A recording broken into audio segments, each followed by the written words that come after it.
Pemirsa, grand opening restoran milik artis Rizky Bilar di Jalan Tanjung Duren Raya Grogol Petamburan, Jakarta Barat dibubarkan Satpol PP Jakarta Barat. Pasalnya, acara itu menimbulkan kerumunan dan tidak memperhatikan protokol kesehatan.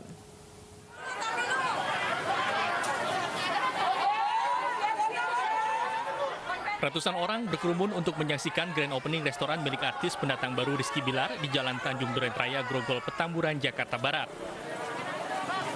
Mendapat laporan warga, Satuan Polisi Pamung Praja dan Polsek Tanjung Duren mendatangi lokasi dan langsung membubarkan kerumunan. Rizky Bilar sebagai pemilik restoran pun diberi sanksi sesuai Instruksi Menteri Dalam Negeri Nomor 3 Tahun 2021 tentang pemberlakuan pembatasan kegiatan masyarakat atau PPKM dan Peraturan Gubernur Nomor 3 Tahun 2021 tentang penanggulangan COVID-19. Jadi kita kan ada tahapan-tahapannya Pak ya. Nah, untuk saat ini kita lakukan pembubaran dan penutupan, ya. Dan mereka boleh dijamin untuk hari ini tutup total karena pelanggaran ini. Kemudian untuk kedepannya apabila kedepannya melanggar lagi, setelah kita akan mengambil tindakan lebih tegas lagi. Alhasil, restoran Rizky Bilar yang baru saja grand opening itu disegel petugas Satpol PP Kecamatan Grogol Petamburan dan dilarang beroperasi sementara waktu.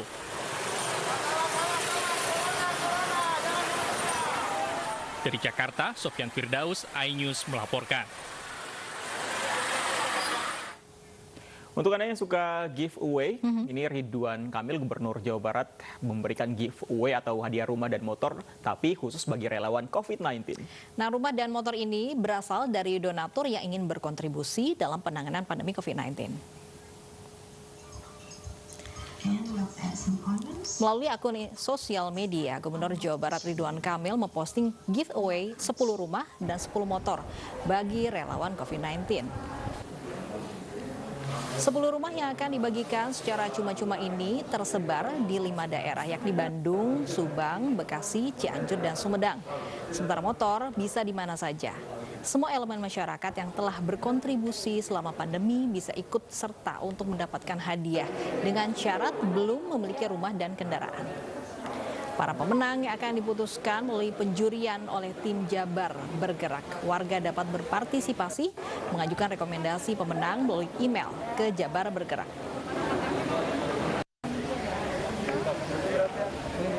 Karena mereka developer, kebanyakan mereka punya rumah-rumah yang ternyata ingin disumbangkan ke pahlawan COVID.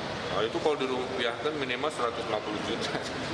Ya, lumayan, makanya saya sampaikan itu.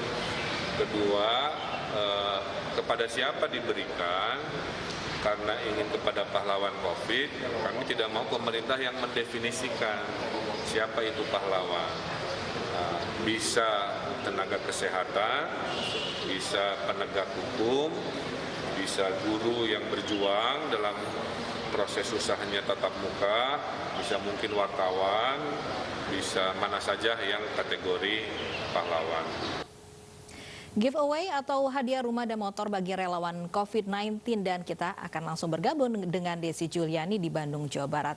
Ya, Desi, apakah program giveaway ini sudah dijalankan dan apakah juga tepat sasaran bagi yang membutuhkan?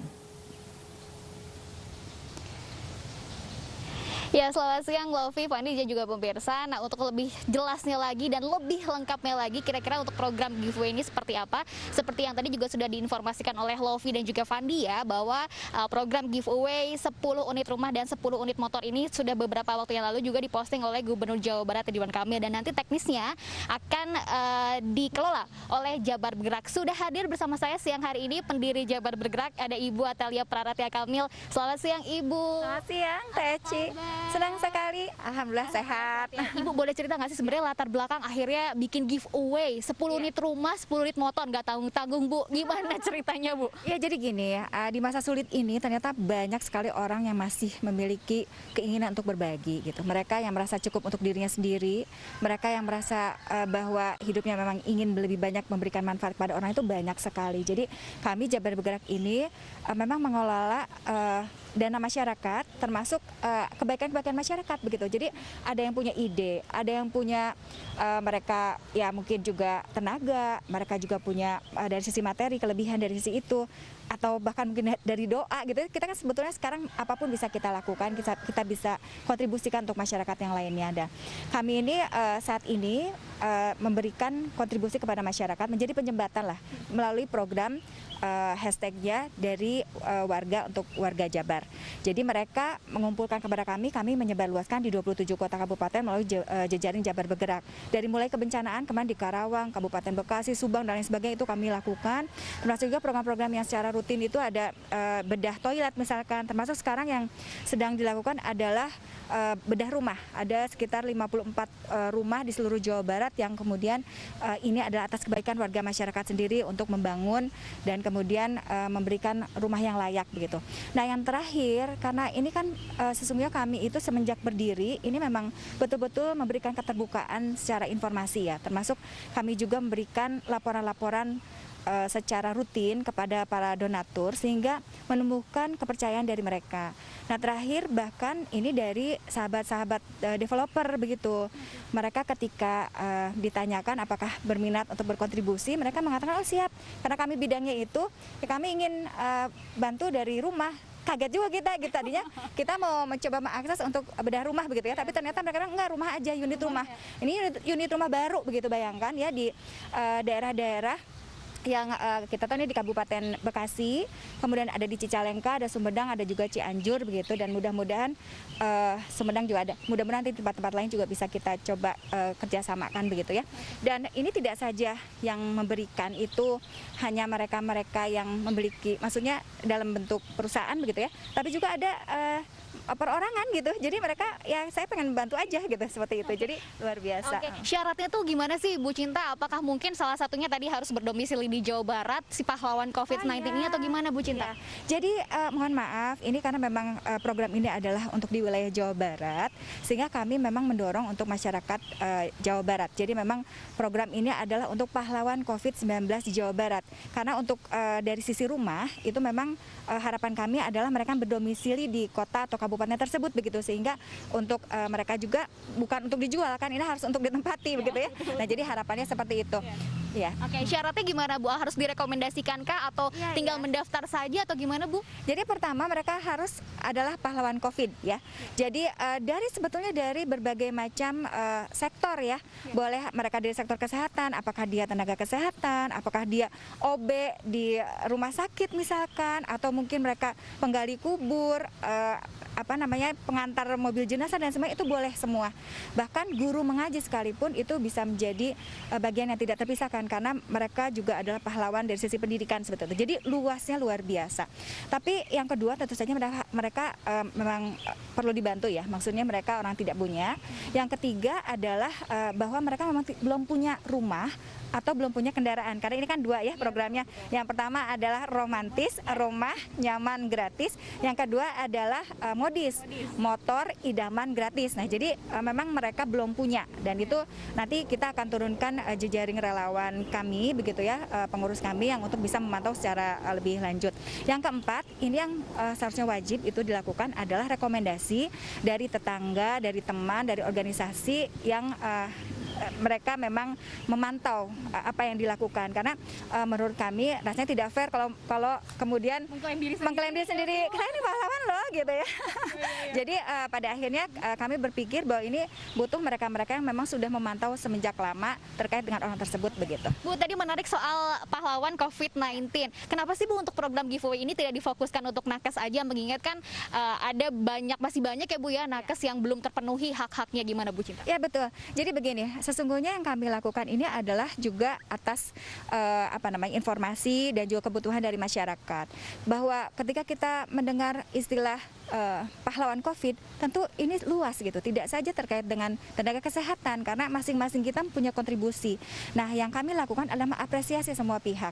Itulah kenapa yang paling penting adalah testimoni dari pemberi rekomendasi, sehingga nanti akan jelas sekali sesungguhnya siapa yang berhak untuk mendapatkan hal seperti itu. Karena Karena kalau fokus kepada tenaga kesehatan 10 itu apalah artinya, karena ini kan banyak sekali ya masyarakat yang membutuhkan begitu ya. Jadi sehingga kami berharap ini betul-betul bisa mengapresiasi semua pihak gitu ya, bahkan mereka-mereka mungkin tidak terpikirkan sebelumnya. Baik, terima kasih banyak Bu Cinta atas waktunya, sehat selalu Ibu. Iya, dan itu dia tadi Fandi dan juga Lovi, wawancara saya bersama dengan pendiri Jabar Bergerak Ibu Atalia Praratia Kamil seputar giveaway yang akan diberikan untuk pahlawan COVID-19 Jawa Barat. Ingat ya sekali lagi untuk Anda yang berada di wilayah Jawa Barat dan siapapun juga boleh ikut, mau itu nakes misalnya, guru, dosen, wartawan, pokoknya siapapun itu boleh ikut berpartisipasi asalkan harus ada rekomendasi dari teman, kerabat atau keluarga Anda. Fandi, Lovi. Wartawan boleh, tapi sayangnya hanya untuk di Jawa Barat ya. Kita tidak bisa ikut loh. Tapi semoga ini tepat sasaran untuk siapapun yang nantinya berhak menerima hadiah giveaway-nya. Terima kasih untuk laporan Anda, Desi Juliani, melaporkan langsung dari Bandung, Jawa Barat. Kita ke informasi lain, pemirsa, ini bukan perkara mudah untuk merekam data kependudukan, terutama bagi warga dengan kebutuhan khusus mental dan fisik. Tak jarang petugas harus dipaksa ekstra sabar dan telaten untuk menghadapi aneka tingkah dan pola warga yang akan direkam data kependudukannya.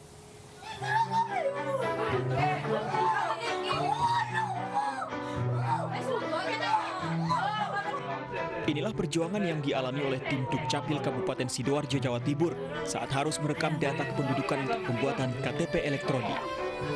Meski didampingi keluarga, bukan perkara mudah bagi tim untuk mengambil data dari orang dengan gangguan jiwa atau ODGJ. Namun berkat ketelatenan dan kesabaran, tahapan perekaman data bagi ODGJ dapat dilaksanakan dengan baik.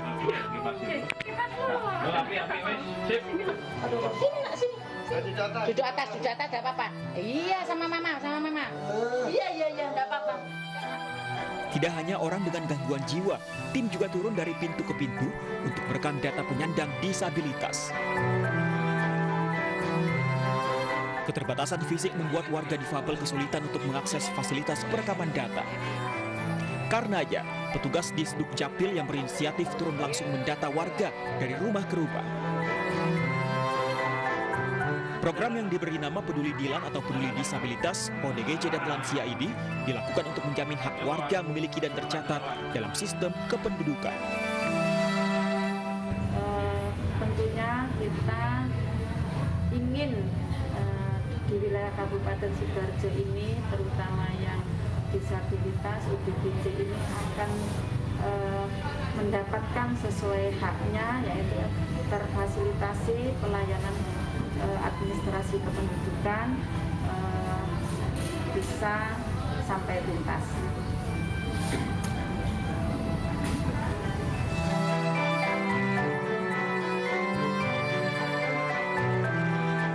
Data kependudukan menjadi sangat penting bagi masyarakat.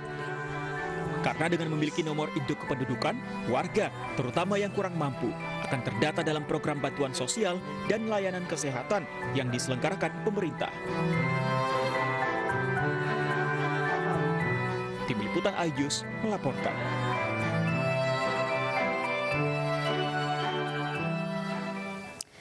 Pemirsa, foto KTP elektronik Anda rusak atau pudar, ini ada kabar gembira karena sekarang Anda bisa mengganti foto di KTP elektronik lama loh. Iya, namun ada sejumlah syarat yang harus dipenuhi. Tidak jarang masyarakat mengeluhkan hasil foto KTP elektronik yang dinilai kurang memuaskan, jelek atau tidak keren. Tidak sedikit pula dari mereka yang berharap fotonya bisa diganti. Menanggapi keluhan tersebut, Zudan Arif Fakrullah, Dirjen Dukcapil Kementerian Dalam Negeri menjelaskan bahwa foto KTP elektronik bisa diganti asal memenuhi persyaratan.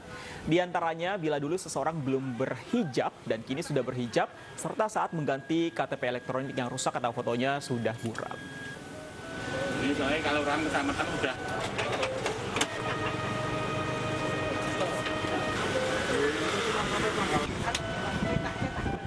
Nah, ini untuk para wanita mungkin yang wajahnya sudah berubah, sudah Iya, mungkin kira-kira ada yang bisa nggak ya? menambahkan sesuatu filler atau apapun. Ini ingin mengganti foto KTP-nya. Sudah bersama kami Dirjen Dukcapil Pak Zudan Arif Fakrullah. Selamat siang Pak Zudan. Pak Zudan, apa sih syarat-syarat yang mutlak yang harus dijadikan syarat sebagai pengganti foto KTP, Pak Zudan?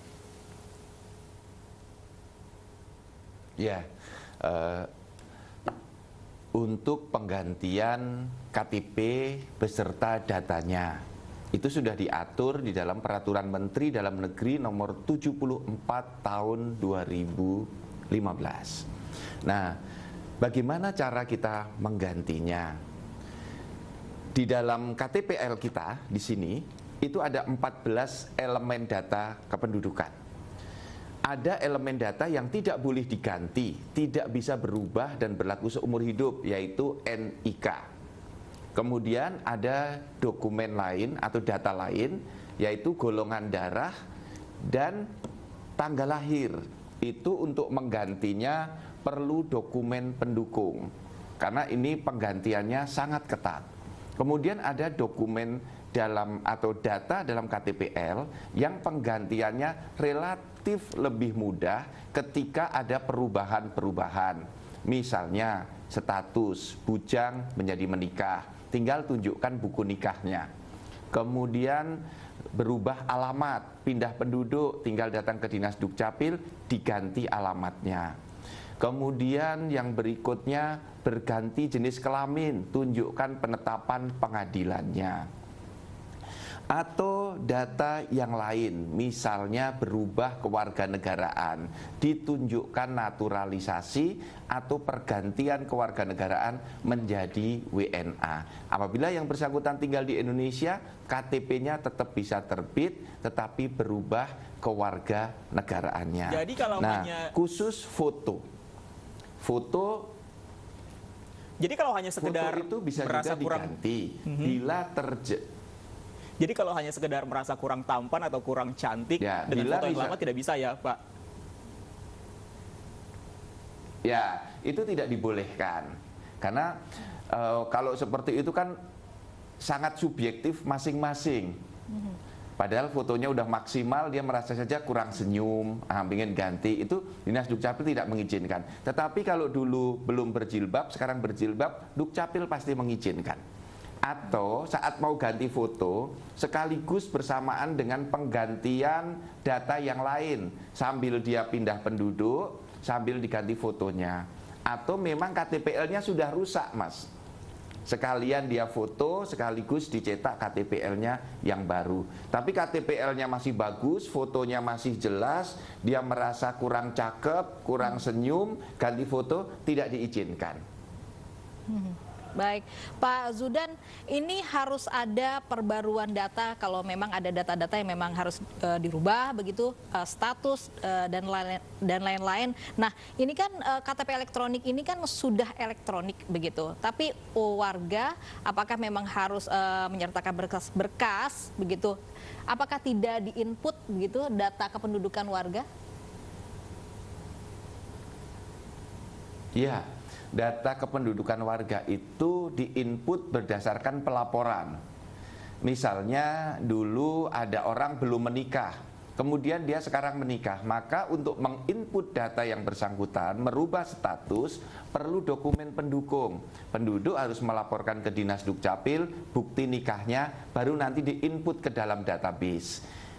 Kemudian ada orang kemudian memasukkan golongan darahnya. Ada surat keterangan dari Dinas Kesehatan atau dari dokter, golongan darahnya O misalnya, atau A atau B, nanti di-entry ke sistem database. Nah, itulah mengapa di dalam data kependudukan kita sekarang sudah bisa terbangun 271 juta data kependudukan. Big data kita sudah terbangun walaupun belum sempurna. Ini perlu diupdate terus-menerus dengan berbasis pelaporan pengupdatean data dari penduduknya. Siapa yang berganti pekerjaan, siapa yang pendidikannya meningkat, siapa yang pindah rumah harus melapor ke Dinas Dukcapil. Baik. Termasuk kalau ada yang ganti jenis kelamin.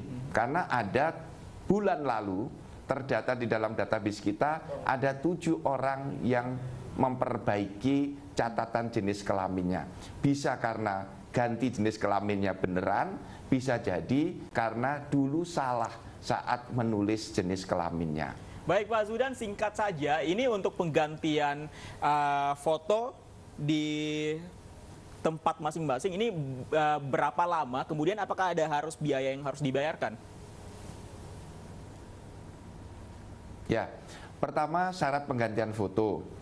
Seperti yang tadi saya sampaikan, kalau dulu belum berjilbab, sekarang berjilbab, silahkan diganti fotonya. Dinas Dukcapil untuk melakukan penggantian tersebut. Yang kedua, kalau merasa fotonya tidak cakep, tidak cantik, tetapi KTP-nya masih bagus dan tidak ada perubahan data, tidak boleh ganti foto.